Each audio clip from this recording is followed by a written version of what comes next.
Hi అండి, welcome back to our channel. అందరూ ఎలా ఉన్నారు? బాగున్నారా? ఈరోజు ఒక బ్యూటిఫుల్ హ్యాండ్స్ డిజైన్ స్టిచ్ చేసి అయితే మీకు చూపిస్తానండి. చాలా సింపుల్గా చూపిస్తాను. ఇప్పుడు చాలా ట్రెండింగ్లో ఉంది ఈ హ్యాండ్ డిజైన్ అనేది. టూ కలర్స్తో అయితే నేను చూపిస్తానండి. ఆల్రెడీ నేను హ్యాండ్స్ని రివర్స్ చేసి కుట్టుకుని అయితే లైనింగ్ అటాచ్ చేసి అయితే ఉంచుకున్నానండి. దానికి సెంటర్లో ఫోల్డ్ చేసుకుని ఒక మార్క్ చేసుకోవడానికి వీలుగా నేను కరెక్ట్గా నీట్గా సెంటర్లో మార్క్ అయితే చేసుకుంటున్నానండి. చూసారా, సెంటర్లో అయితే మార్క్ చేసిన. సో ఖర్చు కోసం ఒక 2 ఇంచెస్ మార్క్ చేసుకుని, సో అక్కడి నుంచి ఒక 1 ఇంచ్ అయితే నేను మార్క్ చేసుకుంటున్నానండి. ఒక 1 ఇంచ్ 1.5 ఇంచ్ మన ఇష్టం. అంటే మధ్యలో మనకి ఆ డిజైన్ ఎంత రావాలన్నది మన ఇష్టం అండి. ఎక్కువ కావాలనుకుంటే ఎక్కువ క్లాత్ పెట్టుకోవచ్చు, లేదంటే తక్కువ కూడా పెట్టుకోవచ్చు. సో నేను దాని గురించి ఒక 1 ఇంచ్ ఒకటి గ్యాప్ ఉంచాను. సో పైకి ఆల్మోస్ట్ ఒక 6 ఇంచెస్ 5.5 వరకు పెట్టాను. మన ఇష్టం, మన హ్యాండ్ లెంత్ని బట్టి కూడా మనం పెట్టుకోవచ్చండి. పెట్టుకుని వీ షేప్లో అయితే నేను మార్క్ చేసుకుంటున్నాను స్ట్రైట్గాని. సో అయితే 2 ఇంచెస్ ఖర్చుకి ప్లస్ మధ్యలో 1 ఇంచ్ ఆ గ్యాప్ ఉంచానండి. సో ఈ మధ్యలో అంతా మనకి కాంట్రాస్ట్ క్లాత్ నెట్ ఫ్యాబ్రిక్ అయితే వస్తుంది. అది ఎలా స్టిచ్ చేసుకోవాలో మీకు చూపిస్తాను. సో ఒకవైపు మార్క్ చేసుకున్నాను కాబట్టి దాన్ని రివర్స్ చేసుకుని ఒకసారి మనం అలా ప్రెస్ చేసుకుంటే కనుక ఆ మార్కింగ్ అటు సైడ్ కూడా మనకి లైట్గా ట్రాన్స్పరెంట్ అవుద్ది. సో దాన్ని చూసి మనం ఎగ్జాక్ట్గా అయితే మనం కరెక్ట్గా అయితే మార్కింగ్ చేసుకోవచ్చండి. నీట్గా అయితే నేను కూడా ఇలా మార్కింగ్ చేసుకుంటున్నాను. ఈ డిజైన్ చాలా సింపుల్గా ఉంటుందండి, చాలా ట్రెండీగా కూడా ఉంటుంది. డ్రెస్సెస్కి, బ్లౌజెస్ కూడా మనం పెట్టుకోవచ్చు. లుక్ కూడా చాలా బాగుంటుంది. నా బర్త్డే డ్రెస్ కూడా నేను పెట్టుకున్నానండి. ఇప్పుడు మార్కింగ్ చేసినట్టు సేమ్ అలానే ఒక కుట్టు అయితే వేసేసుకుంటున్నానండి. మార్కింగ్ పైన కరెక్ట్గా మార్కింగ్ పైన ఒక కుట్టు అయితే వేసేసుకుంటున్నాను స్ట్రైట్గా. కార్నర్ దగ్గర సూది దించుకుని మళ్ళీ స్టార్ట్ చేసి ఇంకో కుట్టు అయితే అలా వేసేసుకుంటున్నాను. సో మనం ఫ్యాబ్రిక్ కట్ చేసినా కూడా మనకి ఎగ్జాక్ట్ కటింగ్ కోసం డైరెక్ట్గా కూడా కట్ చేసుకోవచ్చు. ఇలా అయితే కొంచెం ఈజీగా ఉంటుంది. బిగినర్స్ కూడా అలా ఈజీగా చేసేయచ్చు. మనకి ఫ్యాబ్రిక్ అటు ఇటు అయిపోకుండా ఉంటుంది అన్నమాట. సో కట్ చేసుకోవాలి నీట్గాని. సో మినిమం ఒక 1/2 ఇంచ్ అయితే నేను ఉంచుకుంటున్నాను ఎక్స్ట్రా పీస్గా 1/2 ఇంచ్ ఉంచుకుంటున్నాను ఖర్చు కోసం. సో నేను ఈ సెంటర్లో మనకి నెట్ ఫ్యాబ్రిక్ అయితే వస్తుంది. ఇది ఎలా స్టిచ్ చేయాలో చూపిస్తాను. చూసారా, ఇది నేను తీసుకున్న నెట్ ఫ్యాబ్రిక్. సో బ్లౌజ్ మొత్తం డార్క్ కలర్ అయితే వచ్చింది. ఇది గోల్డ్ క్లాత్ అయితే తీసుకున్నానండి పీస్. ఇది ఆల్మోస్ట్ బోట్ నెక్ కూడా నేను ఇదే వేసాను. సో ఇదే మిగిలింది.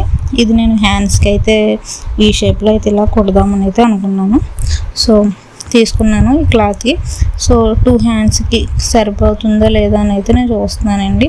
సో ఓపెన్ చేస్తాను, కలిపి అయితే సరిపోవట్లేదు. సో నేను ఓపెన్ చేసి ఒక కార్నర్లో పెట్టుకుని అయితే నేను చూసుకుంటున్నాను. సో 3 వైపులా మనకు ఒక హాఫ్ ఇంచ్ ఎక్స్ట్రా ఉండేటట్టు అయితే మనం కట్ చేసుకోవాలి. సరే, నేను వీడియోలో చూపించినట్టు కింద ఒక 1/2 ఇంచ్ ఉంచాను. ఇటుపక్క అటుపక్క కూడా ఒక హాఫ్ ఇంచ్ ఉంచి నేను కట్ చేసుకుంటున్నాను. మీరు బాగా గమనిస్తే నేను 2 ఒకసారి కట్ చేయలేదండి.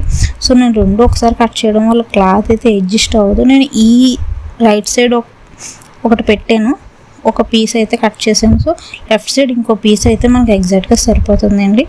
అలాగైతే మనం కట్ చేసుకుంటే నీట్గా క్లాత్ అడ్జస్ట్ చేసుకోవచ్చు. చూసారా, నేను ఆ పీస్కి 3 వైపులా ఒక హాఫ్ ఇంచ్ ఎక్స్ట్రా ఉండేటట్టు అయితే నేను కట్ చేసుకున్నాను. సో దీనికి నేను కింద రివర్స్ చేస్తాను చూసారా మెయిన్ క్లాత్ని, హ్యాండ్ని. సో దీనికోసం నేను కింద మడత వేయడం కోసం, ఈ క్లాత్కి మనం మడత వేయడం కోసం అయితే ఈ ఫ్యాబ్రిక్లోనే నాకు నెట్ పీస్ వచ్చిందండి, ప్లెయిన్ నెట్ పీస్. ఆ ప్లెయిన్ నెట్ పీస్ని అటాచ్ చేసుకుంటున్నాను. సన్నగా నాకు ఎంత కావాలో అంత తీసుకుని, కావాలంటే మీరు నార్మల్ కాటన్ కూడా తీసుకోవచ్చు. నా దగ్గర ఇది ఉన్నది కాబట్టి నేను దీంతో అయితే తీసుకుంటున్నానండి. మనకి ఎంత కావాలో అంత పీస్ అయితే తీసుకుని ఎగ్జాక్ట్గా ఆ పీస్ని నేను రైట్ సైడ్ అయితే పెట్టి పైన ఒక స్టిచ్ అయితే వేసుకుంటున్నానండి. సో మనకి హ్యాండ్స్కి చివరిన వస్తుంది ఈ పార్ట్. సో 2 సైడ్స్ నేను క్లాత్కి అటాచ్ చేస్తాను బ్లౌజ్ హ్యాండ్కి. సో ఇదైతే చివరి వస్తుంది. సో రైట్ సైడ్ ఒక కుట్టు వేసేసుకుని దాన్ని రివర్స్ చేసి ఫుల్గా రివర్స్ చేసుకుంటున్నానండి. ఫుల్గా రివర్స్ చేసేసుకుంటే నాకు ఈ క్లాత్ వల్ల చూడడానికి లుక్ కూడా చాలా బాగా వచ్చింది. దాన్ని 2 ఫోల్డ్స్ అయితే చేసుకుని ఇంకొక కుట్టు అయితే వేసుకుంటున్నాను. వీడియోలో చూపించినట్టు నీట్గా అయితే ఫోల్డ్ చేసుకుని ఒక కుట్టు అయితే వేసుకుంటున్నానండి. ప్లీజ్ నా ఛానల్ నచ్చితే కనుక సబ్స్క్రైబ్ చేసుకోండి, నేను కొంచెం సపోర్ట్ చేయండి. ఇలాంటి మంచి మంచి స్టిచ్చింగ్ వీడియోస్ అయితే నేను పెడుతూ ఉంటాను.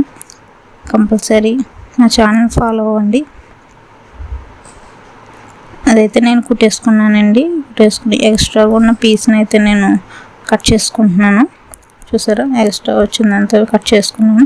ఇప్పుడు ఈ పీస్ని మెయిన్ ఫ్యాబ్రిక్ ఎలా అటాచ్ చేయాలో చూపిస్తాను. సో మెయిన్ ఫ్యాబ్రిక్ ఆల్రెడీ మనం కుట్టేసి ఉంచుకున్నాం కాబట్టి ఏ ఇబ్బంది ఉండదండి. చూసారా, నేను వీడియోలో చూపిస్తున్నాను. ఒకసారి మనకి ఎలా వస్తుంది అన్నది హ్యాండ్ ఇది ఇలా అయితే నేను అటాచ్ చేయాలి నీట్గా. అయితే ఇలా ఒకసారి మీకు చూపిస్తున్నాను. కరెక్ట్గా సరిపోయిందా లేదన్న ఒకసారి అయితే నేను కూడా చెక్ చేసుకుంటున్నానండి. సో ఎగ్జాక్ట్గా అయితే సరిపోయింది. సో నీట్గా ఎగ్జాక్ట్గా ఉందా లేదా అన్నది ఒకసారి మనం చూసుకుని వీలైతే మార్క్ కూడా చేసుకోవచ్చు. నేను మార్క్ కూడా చేయట్లేదు. ఇప్పుడు దీన్ని స్టిచ్ చేయడం చూపిస్తానండి. ఇప్పుడు మనం ఇలా పెట్టుకుని ఇలా రైట్ సైడ్ని బ్యాక్ సైడ్కి ఉండేటట్టు, రాంగ్ సైడ్ మనం పైకి వచ్చేటట్టు, పైకి కనిపించేటట్టు అయితే పెట్టుకున్నాను. సో చిన్న పీస్ ఒక 1/2 ఇంచ్ వరకు నేను కొంచెం బయటకు ఉంచానండి. సో మనకు రివర్స్ చేసినప్పుడు ఇవి క్రాస్గా ఉన్నాయి కాబట్టి రివర్స్ చేసినప్పుడు ఎగ్జాక్ట్గా వస్తుంది. సో నేను వీడియోలో చూపించినట్టు అలా కొంచెం ఒక 1/2 ఇంచ్ గ్యాప్లో పెట్టి నేనైతే స్టిచ్ వేసేసుకుంటున్నానండి. స్ట్రైట్గా వేసేసుకుని కార్నర్ తిరిగే చోట సూది కిందకి దించుకుని ఫుల్ క్లాత్ మొత్తం ఇలా ఒక సైడ్కి పెట్టేసుకోవాలండి. దానివల్ల మనకు అలా మధ్యలోకి పెట్టేయండి. ఈ నెట్ క్లాత్కి కిందికి వచ్చేటట్టు పెట్టేసుకుంటే తర్వాత అటువైపు స్టిచ్ చేయడానికి కొంచెం ఈజీగా ఉంటుంది. ఒక సూది దించుకుని అటువైపు కూడా ఎగ్జాక్ట్గా పట్టుకుని నీట్గా పట్టుకుని ఇంకో కుట్టు అయితే వేసేసుకోవాలండి. చూసారా, వీడియోలో చూపించినట్టు స్లోగా ఒక 1/2 ఇంచ్ విడ్త్ సరిపోతుందండి. మనం ఎంత అయితే ఉంచుకున్నామో అది కరెక్ట్గా ఎగ్జాక్ట్గా సరిపోతుంది. నీట్గా అయితే నేను కుట్టు వేసేసుకుంటున్నాను. చూసారా, వీడియోలో చూపించినట్టు నీట్గా అయితే కుట్టు వేసేసుకున్నాను. సో ఇప్పుడు ఇది బ్యాక్ సైడ్ తిప్పిన తర్వాత ఎలా ఉందో చూపిస్తాను. చూసారా, ఫినిషింగ్ చాలా నీట్గా వచ్చింది. చూసి అక్కడ వీ షేప్ కూడా చాలా పర్ఫెక్ట్గా వచ్చింది. ఇప్పుడు ఇక్కడ కార్నర్లో ఎక్స్ట్రా ఉన్న పీస్ని అయితే కొంచెం ఇలా చిన్న టక్ ఇచ్చుకుని ఎక్స్ట్రా ఉన్న పీస్ని అయితే నేను కట్ చేసుకుంటున్నాను. చిన్న టక్ ఇవ్వడం వల్ల అక్కడ మనకి ఎత్తినట్టు అది రాకుండా ఉంటుంది. ఐరన్ కూడా మనం చేసుకోవచ్చు. ఇప్పుడు మనకి ఇది ఖర్చు లోపల ఇలా కనిపిస్తే బాగోదు కదండి. సో నేను దీనికి ఎలా ఫినిషింగ్ ఇస్తాను అన్నది ఇప్పుడు మీకు చూపిస్తాను. ఆల్రెడీ చాలామంది అనుకోవచ్చు క్లాత్లో పెట్టి రివర్స్ చేయొచ్చు కదా అని. ఇది జార్జెట్ క్లాత్ అండి. నెట్ క్లాత్ లోపల ఉండడం వల్ల మెయిన్ ఫ్యాబ్రిక్లో రివర్స్ చేయడం వల్ల మెయిన్ ఫ్యాబ్రిక్లో కనిపించేస్తుంది. అందువల్ల నేను ఈ మెథడ్ అయితే స్టిచ్ చేస్తున్నాను. ఇప్పుడు ఖర్చులు కనిపించకుండా ఉండడం కోసం నేను కాటన్ పీసు క్రాస్గా మనం మెడకి పట్టి అతకడానికి ఎలాగైతే తీసుకుంటామో క్రాస్ పీస్లు అయితే నేను తీసుకుంటున్నానండి.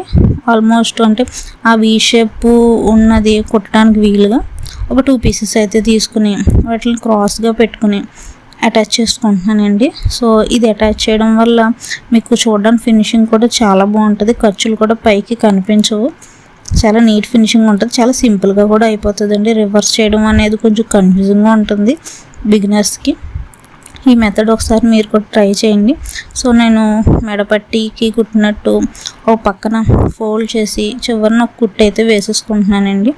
సన్నగా ఒక కుట్టు అయితే వేసుకుంటున్నాను. అంటే సేమ్ మెడకి ఎలాగైతే అటాచ్ చేయడానికి మనం రెడీ చేసుకుంటామో అలా క్రాస్ పీస్ అయితేనే బాగుంటుందండి స్ట్రైట్ పీస్ కన్నా. అది యాక్చువల్గా అది స్ట్రైట్ పీసు, కానీ మనం క్రాస్ పీస్ తీసుకోవడం వల్ల బాగుంటుంది. ఇప్పుడు ఆ క్రాస్ పీస్ని నేను రెడీ చేసుకున్న పీస్ని అయితే నేను కింది వైపు అయితే పెట్టుకుంటున్నానండి. చూసారా, అంటే పైన మన మెయిన్ ఫ్యాబ్రిక్ వస్తుంది, మధ్యలో నెట్ ఫ్యాబ్రిక్ ఉంటుంది. బ్యాక్ సైడ్కి ఆ కాటన్ పీస్ మనం నెక్కి ఎలా అటాచ్ చేయడం కోసం తీసుకున్న పీస్ని సేమ్ అదే తీసుకుని కుట్టేసుకుంటున్నానండి. సేమ్ 1/2 ఇంచు గ్యాప్ ఇచ్చి సేమ్ మన క్లాత్ని ఎలా అటాచ్ చేసుకున్నామో సేమ్ అలాగే కార్నర్స్ దగ్గర తిప్పి ఒక చిన్న కుర్చీ అయితే పెట్టుకుని, సో మెయిన్ ఫ్యాబ్రిక్ అంతా ఇప్పుడు పైన ఉంది. ఇందాక చూసినప్పుడు నెట్ ఫ్యాబ్రిక్ అంతా పైన ఉంది, మెయిన్ ఫ్యాబ్రిక్ అంతా కింద ఉంది, ఇప్పుడు మెయిన్ ఫ్యాబ్రిక్ అంతా పైన ఉంది, నెట్ ఫ్యాబ్రిక్ కింద ఉంది. సో నెట్ ఫ్యాబ్రిక్కి కిందన మనం ఆ క్లాత్ అయితే పెట్టుకోవాలి. మీకు అర్థమైందని నేను అనుకుంటున్నానండి. ఇంకోసారి చూపిస్తాను. చూసారా, అలా కింద అయితే పెట్టుకొని కుట్టేసుకుంటున్నానండి. సో దాని మీద మనకు ఖర్చు కనిపించదు. సో ఇప్పుడు మీకు అర్థమైందని అనుకుంటున్నాను. కుట్టిన తర్వాత లోపల మనకి ఎక్స్ట్రాస్ ఉన్నవి అంతా ట్రిమ్ చేసేసుకుంటున్నానండి. అవి ఉండడం వల్ల ఫినిషింగ్ నీట్గా ఉండదు. సో నేను ఎక్స్ట్రాస్ అన్నీ నీట్గా ట్రిమ్ చేసేసుకుంటున్నాను. ఎక్స్ట్రా ఏమైతే ఉన్నాయో నెట్ ఫ్యాబ్రిక్ది కొంచెం ఎక్స్ట్రా ఉండొచ్చు, ఎందుకంటే మన ఫ్యాబ్రిక్ ఆల్మోస్ట్ సరిపోద్దా లేదని కొంచెం ఎక్స్ట్రా తీసుకుని ఉండొచ్చు. సో అదైతే నేను ట్రిమ్ చేసుకుంటున్నాను, ఎందుకంటే అది కొంచెం దళసరిగా కూడా ఉందండి. సో నేను దాన్ని అయితే ఫుల్గా ట్రిమ్ చేసేసుకుంటున్నాను. చూసారా, వీడియోలో చూపించిన చాలా జాగ్రత్తగా అయితే ట్రిమ్ చేసుకోండి, ఎందుకంటే కుట్టిన తర్వాత కదా మెయిన్ ఫ్యాబ్రిక్ చిన్న పీస్ కట్ అయినా చాలా ప్రాబ్లం అయిపోతుంది. సో మీరు చూసి జాగ్రత్తగా ఆ ఫ్యాబ్రిక్ మిగతా ఫ్యాబ్రిక్ని అంతా ఒక పక్కగా పెట్టుకుని ఓన్లీ ఆ ఖర్చు ఒకటే, అంటే అలా ఎక్స్ట్రాస్ ఉన్నాయన్నీ కూడా ఒక పక్కగా చూసుకుని మనం చూసారా, నేను హ్యాండ్తో ఫుల్గా పట్టేసుకున్నాను. అలా పట్టేసుకుని కట్ చేయడం వల్ల ఈజీ అవుతుందండి. సో మనకి ఏ టెన్షన్ ఉండదు, మెయిన్ ఫ్యాబ్రిక్కి ఏది సిజర్ టచ్ అయినా కూడా ఇబ్బంది ఉండదండి, ఏ ప్రాబ్లం లేకుండా. ఇప్పుడు చూసారా, ఇప్పుడు ఆ ఫ్యాబ్రిక్ని ఇలా రివర్స్ చేస్తే మనకు ఖర్చు కనిపించదు అనమాట. సో నేను దాన్ని రివర్స్ చేసుకుని పట్టుకుని పైన ఒక కుట్టు అయితే వేసుకుంటున్నానండి. సో కార్నర్లో కూడా నీట్గా అయితే వచ్చేసింది. పెట్టి ఫోల్డ్ చేసుకుని ఒక కుట్టు అయితే వేసుకుంటున్నాను. ఈ చివరిని కొంచెం ఎక్స్ట్రా అయితే నేను స్టార్టింగ్ ఉంచుకున్నాను, దాని లోపలికి ఫోల్డ్ చేసి ఇలా లోపలికి ఫోల్డ్ చేసి ఒక కుట్టు అయితే పక్కన వేసుకుంటున్నానండి. మనకు కావాలితే 2 కుట్లు కూడా వేసుకోవచ్చు. పక్కనే నీట్గా అయితే కుట్టు వేసేసుకుంటున్నాను మంచిగా. చూసారా, వీడియోలో చూపించినట్టు స్లోగా అయితే వేసుకోండి. కార్నర్ తిరిగించే కంపల్సరీ సూది కిందకు దించి అప్పుడు మనం స్టిచ్ చేసుకోవడం వల్ల ఫినిషింగ్ చాలా బాగుంటుందండి. పర్ఫెక్ట్గా అలా నీట్గా అయితే స్టిచ్ చేసేసుకోండి.